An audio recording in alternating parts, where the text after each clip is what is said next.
And some rims. Yeah. Some badass old school rims. Uh-huh.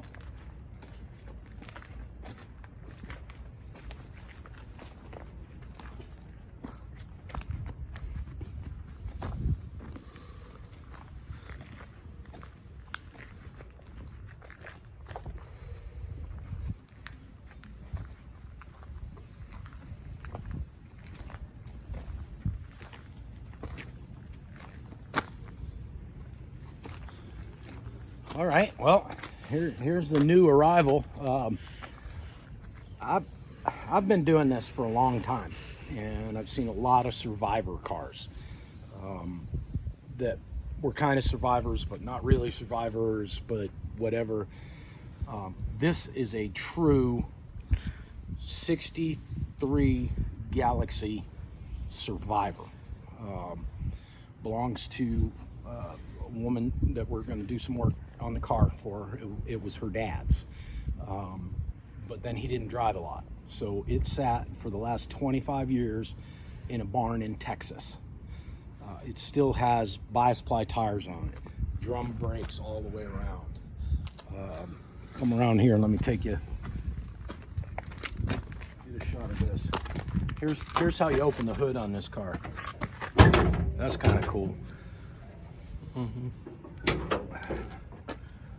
It has its original 352 two-barrel motor in it with a 3 on the column. Come look inside.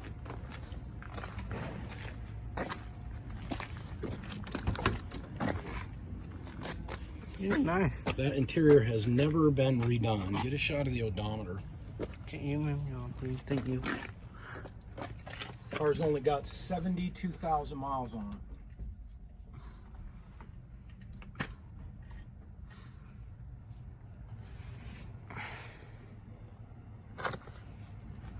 And it's a 3 on the column.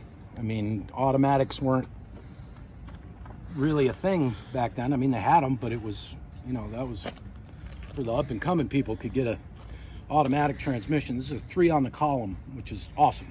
I mean, original carpet, original weather strips are in it. We're going to see if we can maybe get some weather strips for this car. We got to get a look underneath it and see what's going on underneath. I know it's got a cracked exhaust manifold. It hasn't run in 25 years, so we're going to need to put a fuel tank in it, a fuel system.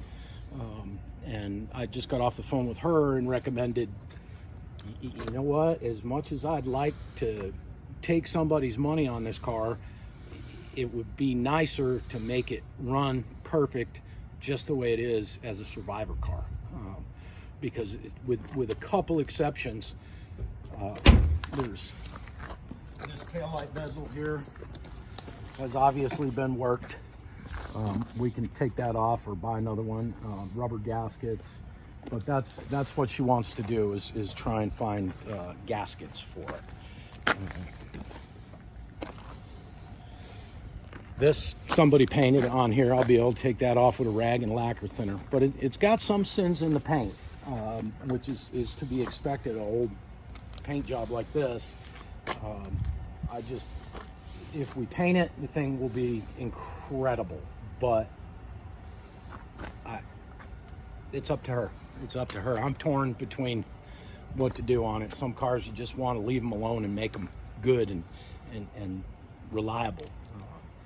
But this car, it can go either way, and we'll see. But this is right now going back in our storage garage because we're cleaning up this weekend and getting something off the lift so we can use the lift so we can get underneath this car and take a look at what she's got going on underneath. I'm going to search for any non-original paint work. I can see the front fender may have had some stuff done to it at one point. So we have to make the decision on whether or not to make it new or make it new old. So, but it's just a cool car. Even the guys came out of the shop and they're like, oh my God, that's the cleanest one I've ever seen. And you know what? It is. I've seen a million of these cars. And this is probably the cleanest real car, 63 Galaxie, that I've ever seen. So we'll bring this to you in the future. You'll get to see us working on that one. We'll see you tomorrow.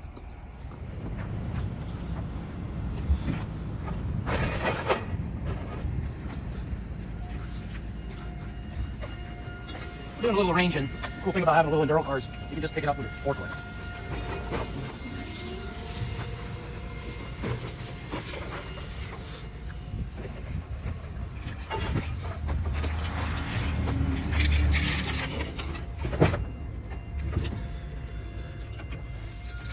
Just gotta move this over here. Gotta get that plug out so I get the cab off it.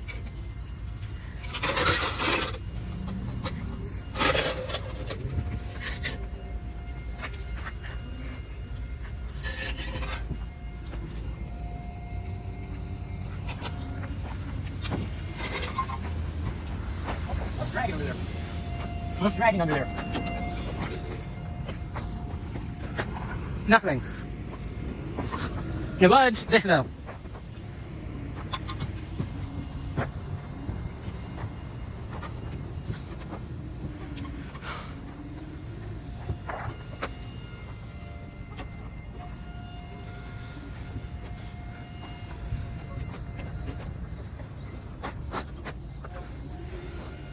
I'll have to pick the tools up because I gotta get that truck next. All right. Good.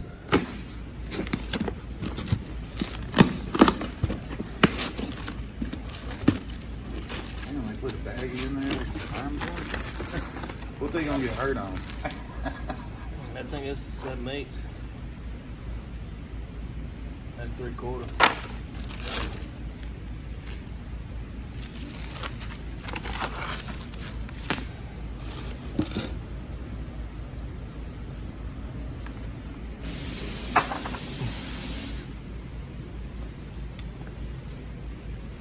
Alright, y'all. We've been waiting on these parts here. Thanks, Summit, for sending those over real quick. That really wasn't quick though, was it? Ain't nothing quick right now. Now we're gonna figure out how to mount them. Somewhere around in here. Or they'll support the shaft that goes to the rack. As soon as we get a little bit of that done, we'll check back in with y'all. What is that? Rock and roll, brother. What is this? Medicine.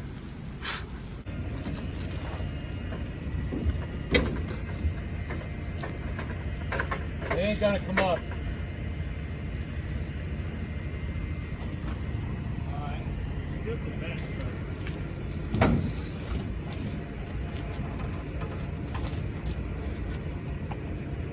Good.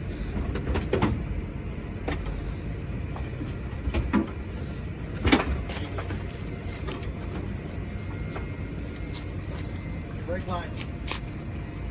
Brake line. From the master. Yeah, just cut them. This is a very non-scientific way of taking something apart, but I want to maybe put the cab of that on Marketplace, so I didn't want to just tear it off of there. Tearing everything else off.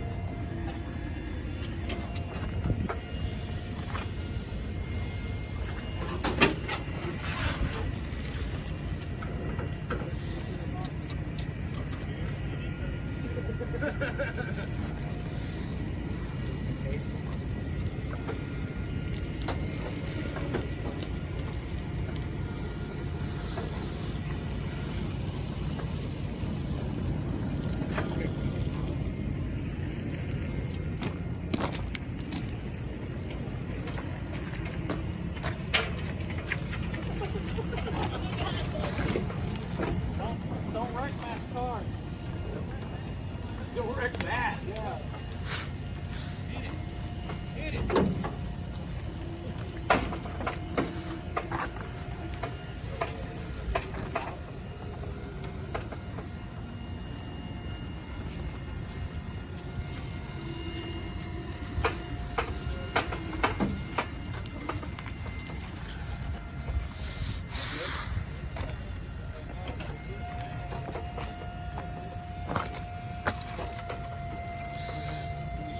around so it's straight with the Jeep, so that ain't gonna work.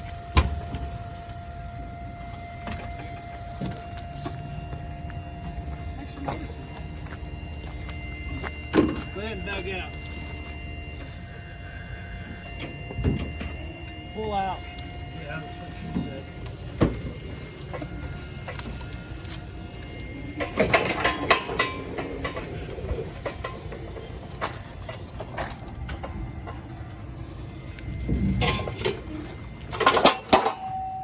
Alright.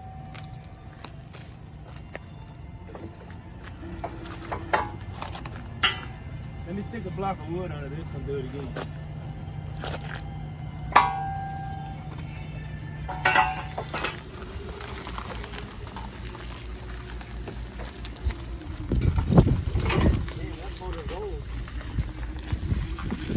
Fire or?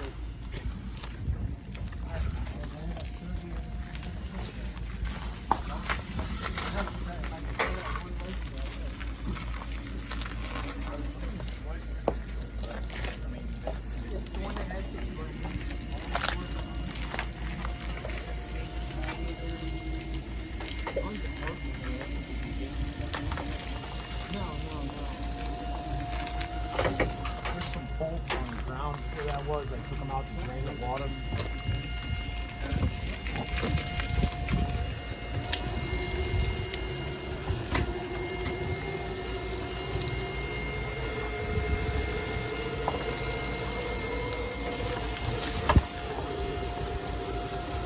Got the wheels on the pickup. Yes, I have center caps.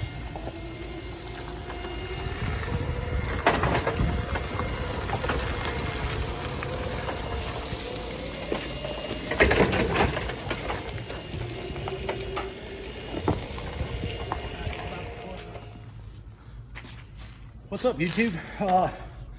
We're in the back storage. You can look around. We got our parts and stuff. We've been, since we moved in here, this was kind of all packed in here and not correct and whatever. So today we're just trying to straighten stuff out, but I can show you a couple of things that are in here. This just came in. You saw the video on that. It was her Galaxie 500. I mean, that car is so nice. The steering wheel's not even cracked on that car. We've got a Lincoln that we painted quite a while ago, waiting on parts.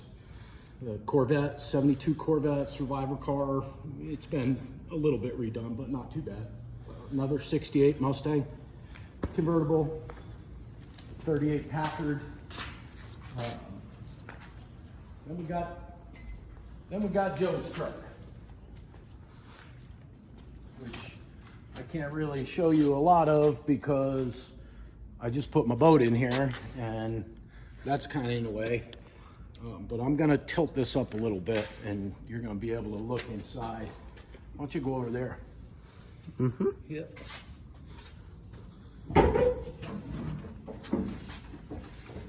But we made it a tilt nose, Cummins powered 70 Dodge sweptline. This is coming back in the shop, probably be in there next week. We're still moving stuff around, but we've got a little more body work to do. And clean it up, get some paint, get some glass in it, make it run again.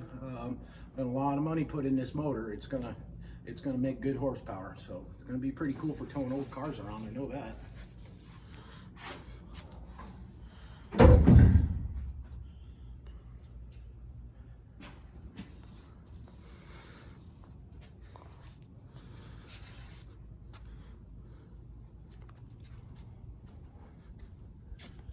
And that's my boat. It's a 460 dual quad. We got to pull the motor out of it. I bought it not running, so we're going to get it all fixed up and go be hooligans on the lake. The boat is supposed to do about 85 miles an hour, so 85 on the water is really, really fast. But we've got the water here to do it. And then this is the bed for Joe's truck. And you see I put, we did Cadillac taillights. Got rid of, shaved all the stake pockets. Using 68 Dodge Charger marker lights on it. we had to do a whole section here on this because that truck's on a 92 D100 or D250 or whatever it was. I don't even remember, it's been so long. That truck came with a gas tank behind the cab, behind the seat inside the cab.